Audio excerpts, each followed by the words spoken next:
Ujú. Miren,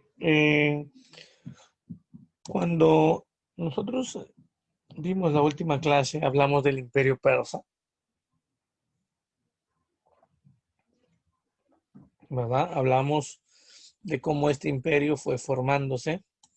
Ujú. Hablamos también de los medos, ¿verdad? Y habíamos visto cuál era la diferencia entre los medos y los persas. El día de hoy tenemos todavía que continuar con el esclavismo, pero vamos a hablar del esclavismo que se termina desarrollando en la zona en la zona de Asia. El día de hoy vamos a irnos al lejano oriente. La semana pasada ¿sí? Hablábamos del esclavismo que se terminó desarrollando sobre todo en la zona de Medio Oriente. Claro, cuando nosotros hablábamos del Medio Oriente, recordemos, Medio Oriente, hacíamos alusión a Irán. El día de hoy nos vamos al lejano oriente, chicos. Sí, el día de hoy nos vamos a estudiar la civilización de la India antigua. Y vamos a conocer cómo se organizó. Primero vamos a hablar, ¿no? Uno de los puntos sumamente importantes de la civilización de la India es reconocer dónde se ubicaron.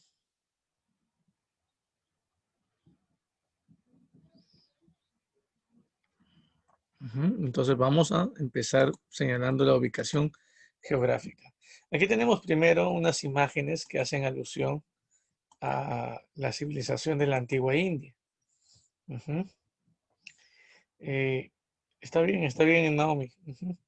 Entonces, chicos, más o menos ayúdenme, por favor. ¿Qué creen que fueron estas construcciones? A ver, eh, ¿qué finalidad debieron tener?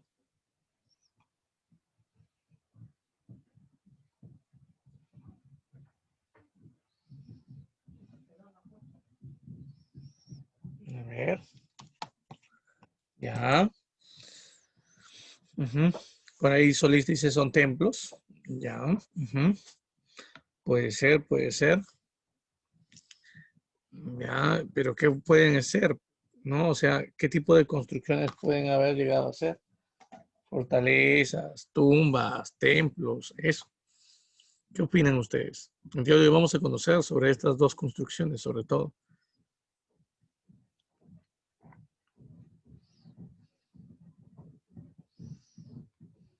Pirámides. Pirámides. Ya, a ver. Ujú. Ya, muy bien por aquí. Templos. Sí, estos son templos. ¿Ya? Tienen esta finalidad, son templos. Ya, no te olvides, por favor.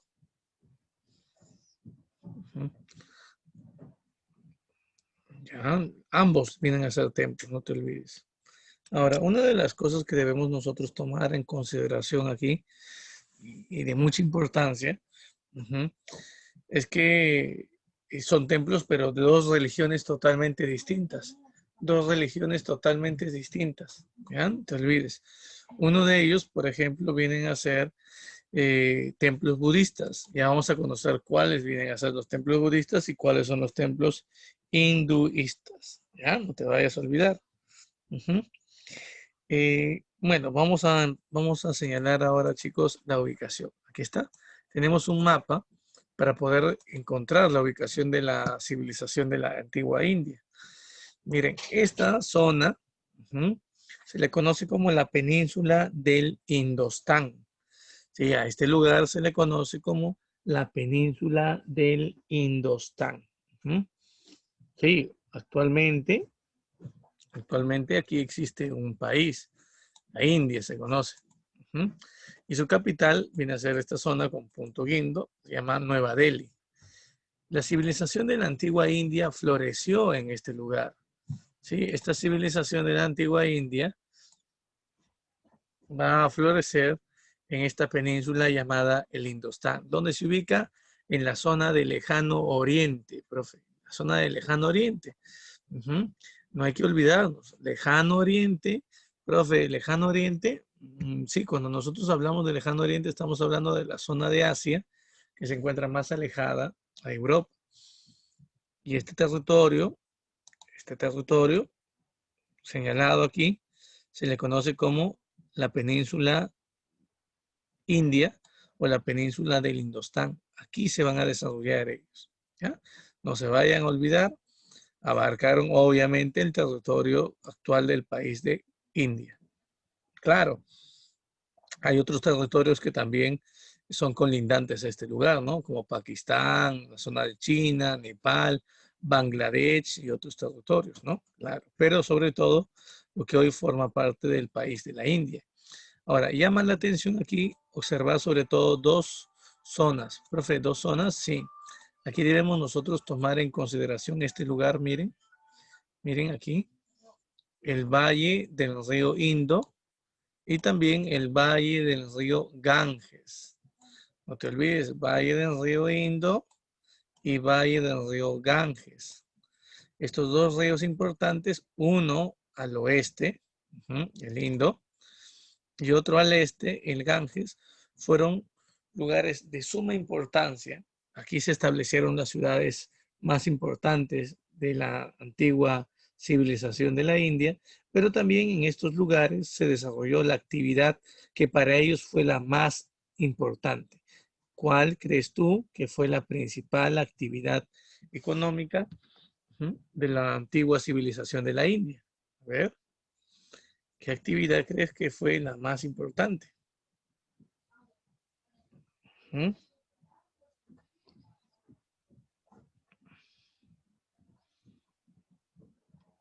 A ver, muchachos, respondan. Ay, vayan activando su cámara, chicos. Quiero verlos atentos, por Agricultura. favor. Muy bien, claro.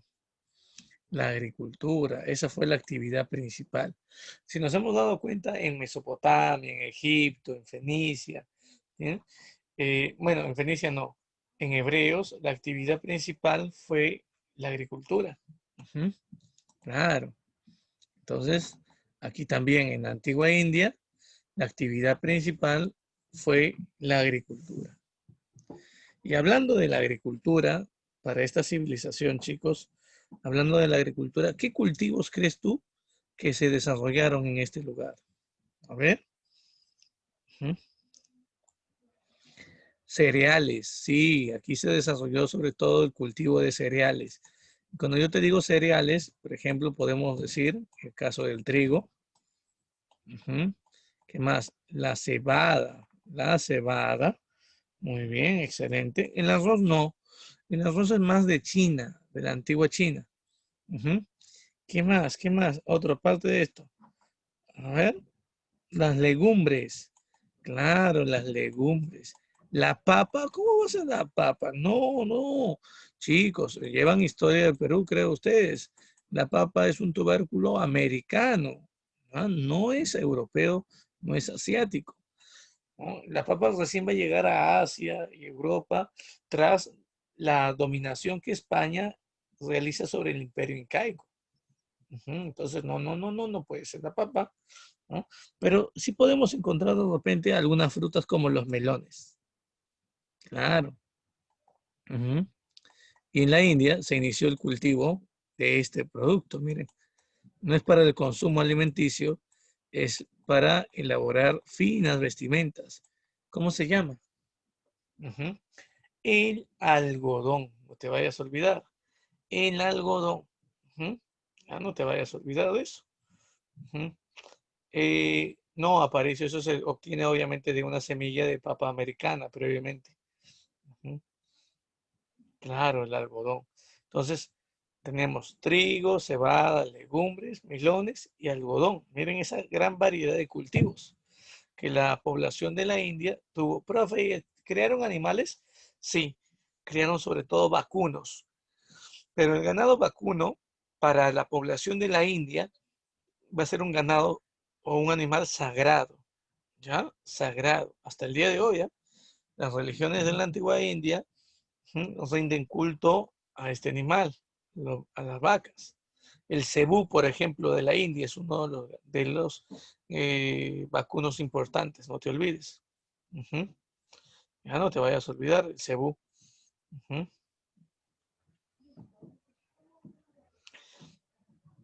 En zonas al oeste de la India, aquí cerca de Pakistán, existían camellos, ¿no? Existen hasta ahora camellos. Ujú. ¿Por qué? Porque es una zona desértica. Ujú. Pero obviamente alejado un poco del valle del río Indo. Ujú. Bueno, ahora nos tocaría hablar, chicos, de la evolución histórica. Sí, tenemos que hablar de la historia de la antigua India. Y cuando hablamos de la historia, vamos a empezar a hablar de la civilización del Indo. Esta civilización del Indo tuvo sus inicios en el año 3300 antes de Cristo y se va a desarrollar hasta el año 1300 antes de Cristo, chicos. ¿Sí? Todo este tiempo se termina desarrollando eh, la civilización de la antigua India.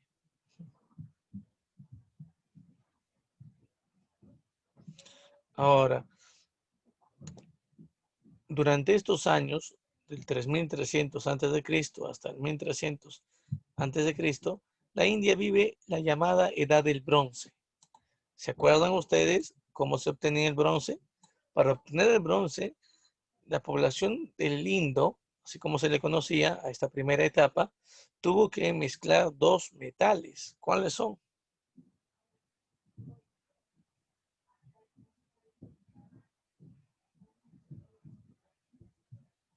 Muy bien, el cobre y el estaño. Excelente, muy bien.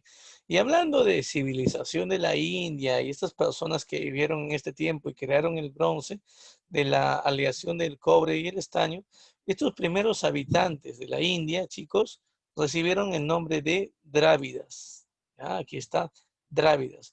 Se caracterizaban sobre todo porque los rasgos físicos, sobre todo la tonalidad de piel, venían siendo de rasgos negroides. ¿Está? Esta es la llamada civilización del Indo, no te vayas a olvidar. Otra de las cosas que debemos nosotros tomar en cuenta, ¿sí? Y tenemos que tener presente, es que durante este tiempo, chicos, se va a iniciar la agricultura y como consecuencia de la actividad agrícola, se van a construir las primeras grandes ciudades. Por ejemplo, la ciudad de Mohenjo-Daro es una de las primeras grandes ciudades. Miren, estaríamos viendo aquí el mapa de la India y con puntitos de color guinda, miren, observaríamos estas primeras ciudades. Mohenjo-Daro termina siendo una de las más antiguas. Harappa también es otra importante. Así que vamos a ver las ruinas de Mohenjo-Daro. Aquí está, les presento a la antigua ciudad, una de las primeras ciudades de la India, chicos. Mohenjo-Daro. Ahí están las ruinas. Ujú. Utilizaban el adobe, el ladrillo de barro para poder edificar esas viviendas. Sí, esta ciudad es llamada también Montaña de Muerte. Profe, ¿por qué? Porque es una ciudad construida en una pequeña elevación montañosa y se encontrará una gran cantidad de tumbas. No te vayas a olvidar. ¿Qué más? ¿Qué más? ¿Qué más? La ciudad de Jarapa. Aquí está, miren. Estas son las ruinas de Jarapa. Esta se ubica en el actual país de Pakistán, chicos. Aquí está. Ujú. ¿Ya? Son las primeras ciudades, las ciudades más antiguas de esta zona de Asia, no te olvides. Ujú. Otra de las cosas que debemos también nosotros tomar en cuenta, chicos, ujú, es que estas ciudades eran gobernadas por reyes locales. No había un emperador, un unificador de la India en ese tiempo, sino que cada ciudad tenía su propio gobernante. Principalmente los reyes de estas ciudades eran sacerdotes. Eso significa que tuvieron un gobierno militar o teocrático, chicos. ¿Cómo se llama? Aquellas ciudades, ¿no? O Teocrático, aquellos, muy bien, excelente. Estados teocráticos, muy teocrático. bien. Ujú. ¿Ya?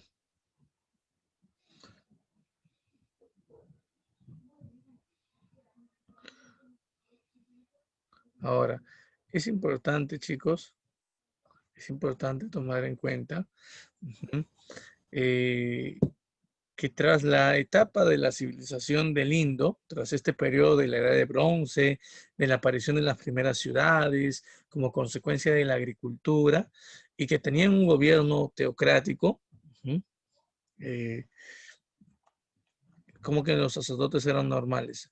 No, los sacerdotes, todo sacerdote de la antigüedad, chicos, estaba también desarrollando la astronomía, no te olvides, ¿sí? Va de la mano. ¿Por qué? Porque el conocimiento astronómico nos permite saber en qué momento del año se termina desarrollando las lluvias o las etapas de sequía. Y por lo tanto nos ayudan a saber en qué momento del año podemos cultivar y en qué momento no. Es importante. Siguiente. Ahora vamos a hablar, chicos, del periodo védico. El periodo védico inicia en el año 1300 antes de Cristo y se va a extender en duración hasta el año 80 antes de Cristo. Ese es el famoso periodo védico, que da inicio en el año 1300 con la invasión, ¿m? Con la invasión de los arios. Ya no te vayas a olvidar de esto.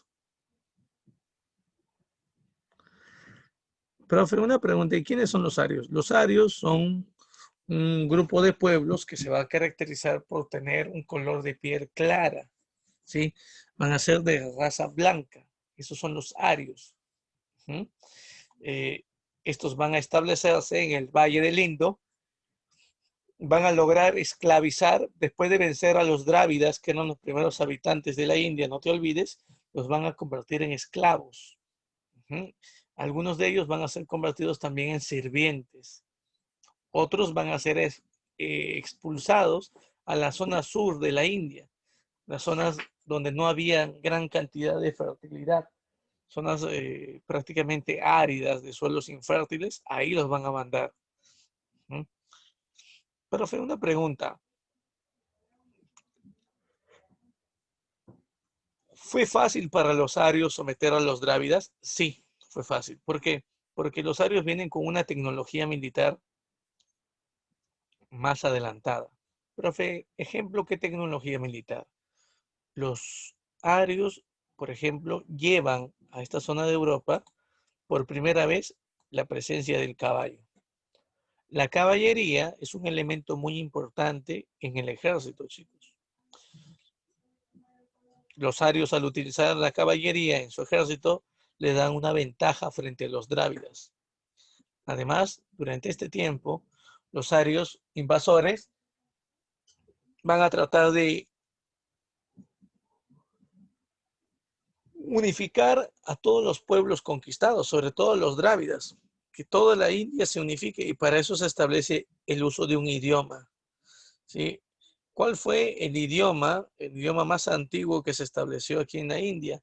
El uso del sánscrito, así como también de una escritura llamada igual, el sánscrito. No te olvides que el objetivo de establecer una escritura, ¿no?, así como un idioma, es unificar el territorio de la India.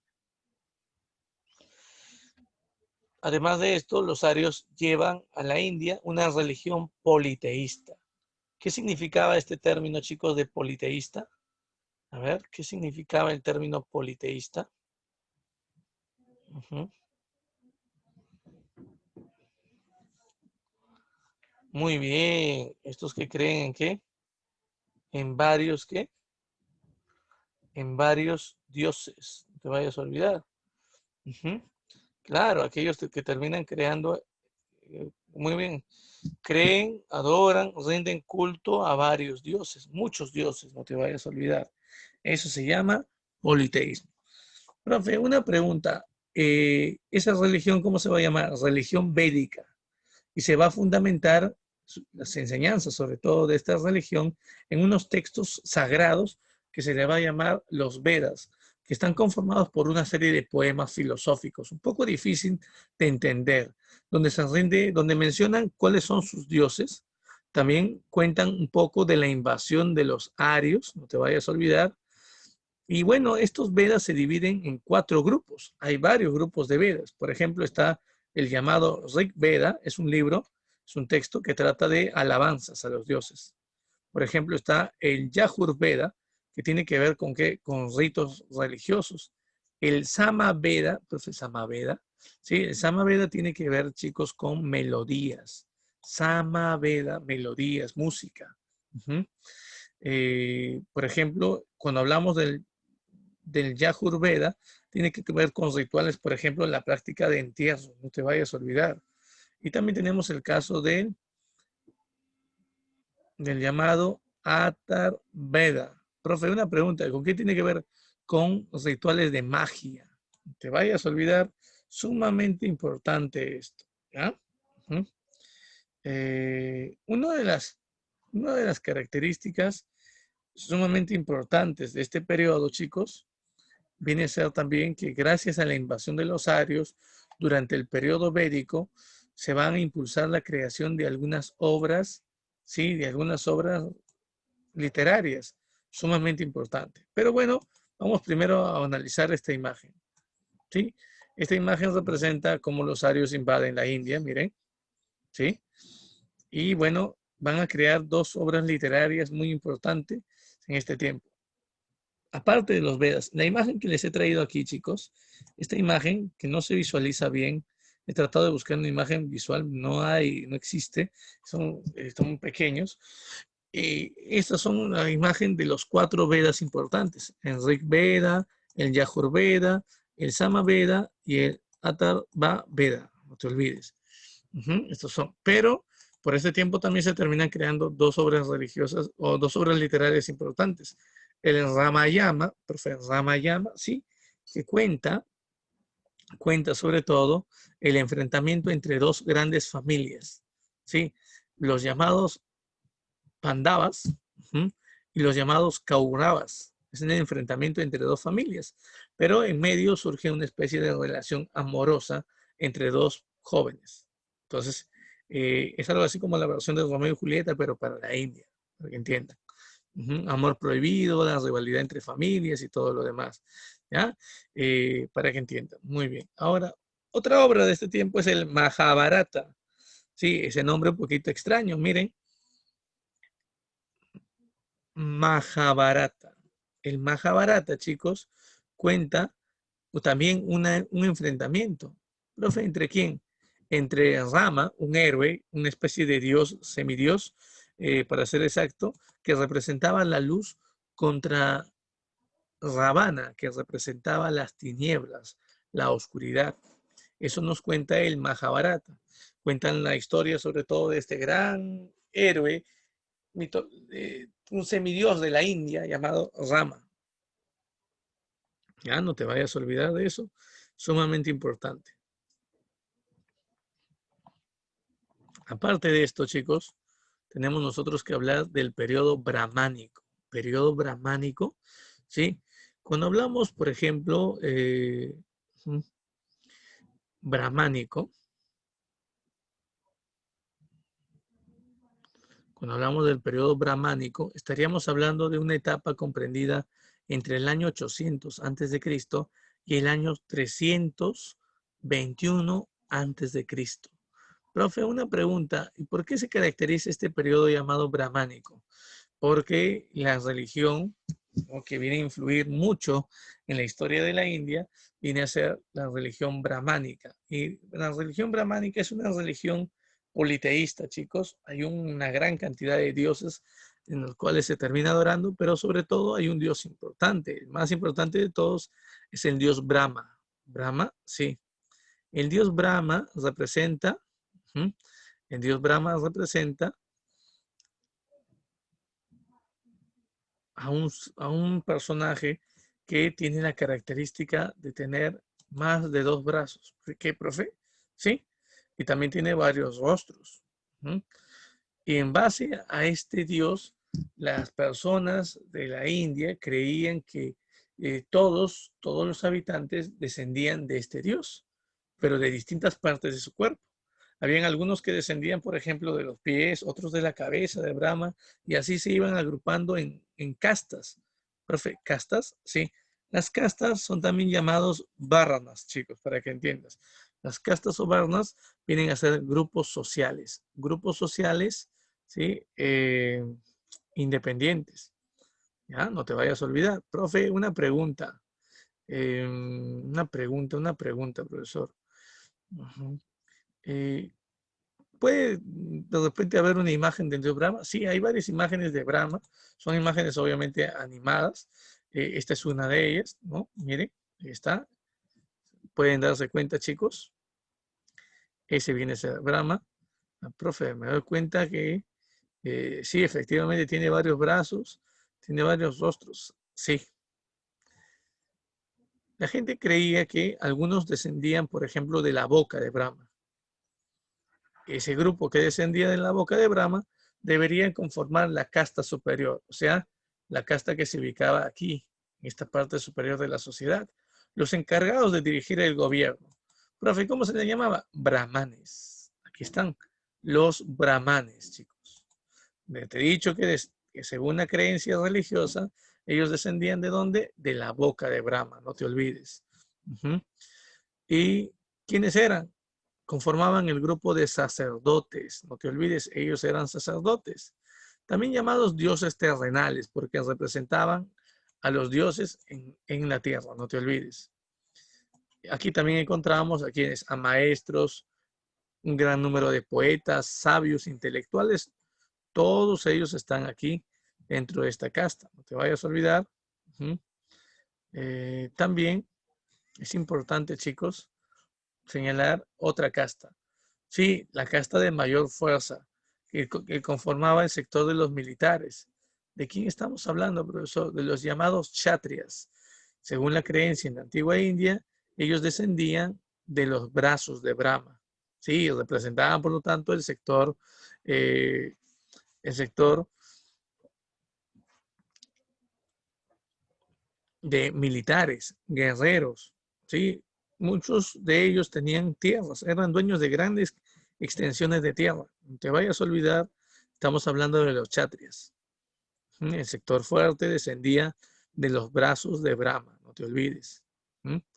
Ahora, una de las cosas que debemos tomar en consideración, una de las cosas que debemos tomar en cuenta nosotros, eh, es que había otro grupo que decía descender de los pies, de los muslos de Brahma.